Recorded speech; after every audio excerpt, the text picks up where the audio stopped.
Good evening, ladies and gentlemen. Now, here in our cocktail series, we're going to be creating a lot of different cocktails. And right now, I'd like to introduce you to a new segment called Freestyle Cocktails, where I will have less than 30 minutes to come up with this cocktail. And less than 30 minutes ago, Shannon, I asked you for a description of what kind of cocktail you would like to drink. And what did you say to me, Shannon? I said sassy. Sassy. Sassy. What a great word. It's a great word. It's a word that describes Shannon, it's a word that describes myself, and it's a word that I hopefully nailed with this next improvised cocktail.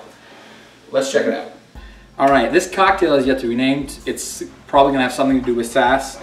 Kiss my Sass, the Sasquatch, something, I don't know. We got a chilled cocktail shaker, we got a lemon, alright? These are two great things to start any cocktail with. What we're first going to do is, because we're ballers, we're going to get ourselves a bit of zest, like these little peels. Look at that. That's like the shit they charge you an extra 95 cents for at Ruby Tuesdays. Having worked as a prep cook at Ruby Tuesdays, I can verify that all of this is true. What about a couple little peels? What you gonna do with all that sass? What you gonna do with all that sass? I'm not mad at it. So we're gonna take the little lemon twists there. Now we're gonna cut our lemon in half because we're gonna get a little bit of lemon juice. And I like to start with my citrus in the bottom of the thing because I think it helps them get incorporated properly. When I use limes, I go ahead and squeeze it right into the shaker. With lemons, there tends to be more seeds and pulp, so I'm gonna use a strainer, all right? And if your lemon is ripe enough, you shouldn't need too many tools to juice it. So there's a good squeeze of lemon there. I'm gonna guesstimate, say that's about 1.5 ounces. The next ingredient is a non-traditional ingredient. It's vanilla extract. You might have used it in a cookie recipe. You might have bought it for your grandmother during Prohibition so she could get drunk on Thursday. And I'm going to use a tiny bit of this. It does have alcohol in it, but it's got some really great vanilla aroma, especially. Using just maybe a little less than 1 ounce of that. Now, you may be thinking to yourself, why is he putting chocolate chip cookie ingredients into this drink? So we have fruit, we got vanilla, and our next ingredient is a oaked cider.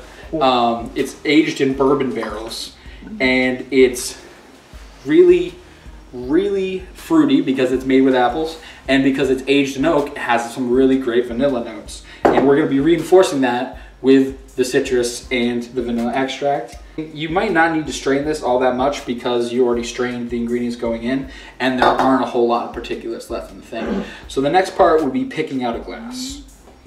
This is a rocks glass. It's a workhorse. It'll do anything you ask of it.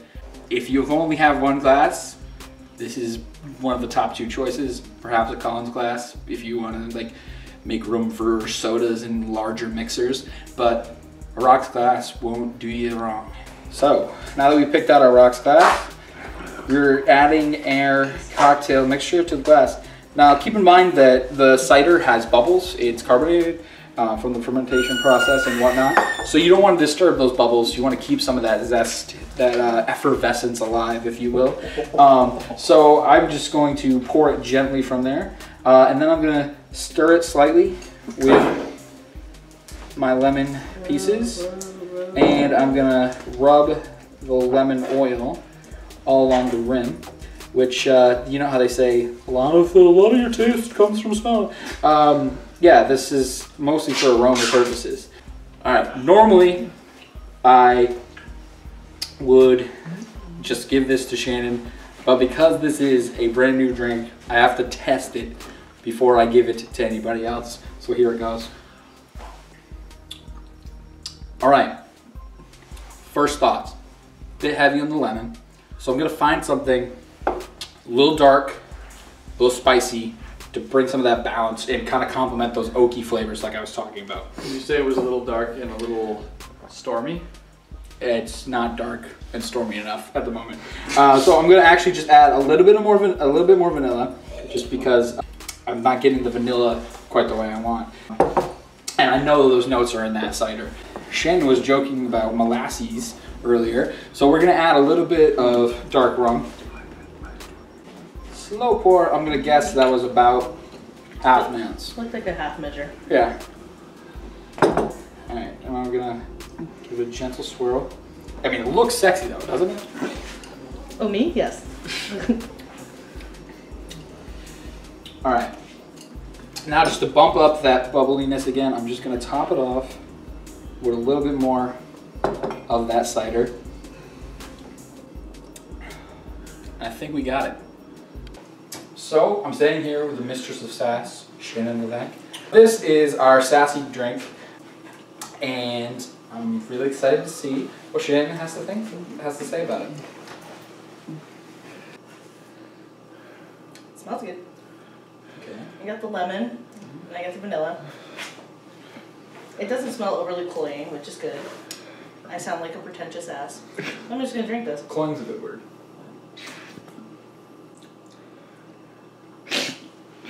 Good. Good? It's good. It's definitely, when you drink it, you're definitely getting the lemon and the vanilla. Not so much like the rum. I mean, it makes a nice rounded flavor, whereas the just the cider would be too sweet on its own. Right. So I think this is working out really well. Ladies and gentlemen, there you have it. A gluten-free, sassy as hell, delicious cocktail that you can make at home. Be sure to check out the description for the full list of ingredients and recipe. And keep it locked here on The Proof is in the Concept for more amazing cocktails and shenanigans. Good morning, ladies and gentlemen. This is Tyler Sweeney from Proof is in the Concept.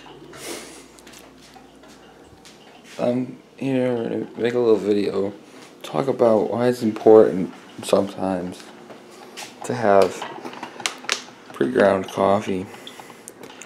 And the main reason that it's important to have pre-ground coffee is that, like, sometimes you're hungover and sound hurts your life. So you want to like have coffee that you don't need to grind, because grinding coffee is really loud. So you have some pre-ground coffee every once in a while kicking around, you know, or you know, if you know you're going out drinking, if you have any sort of forethought, you know, grind your coffee before you leave, put it in a little zippy lock bag. I don't know, just try to be smart about how dumb you are.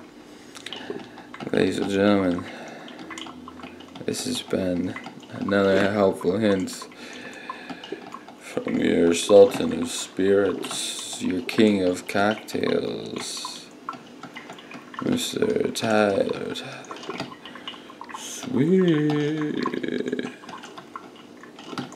I'm sorry. I'm really sorry.